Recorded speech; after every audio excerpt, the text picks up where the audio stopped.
দেখো আমরা চলে আসলাম গঙ্গার ঘাটের দিকে। দেখেছো তো কি সুন্দর করে বাঁধিয়েছে, খুব সুন্দর কিন্তু।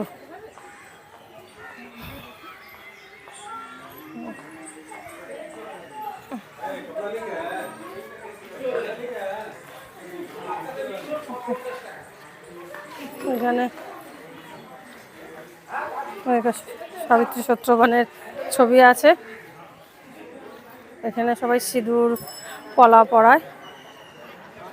এই গঙ্গা দেখো,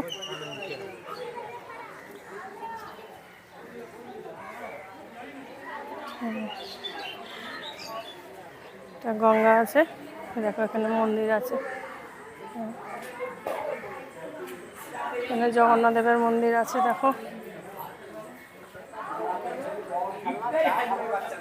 জগন্নাথ দেবের মন্দির।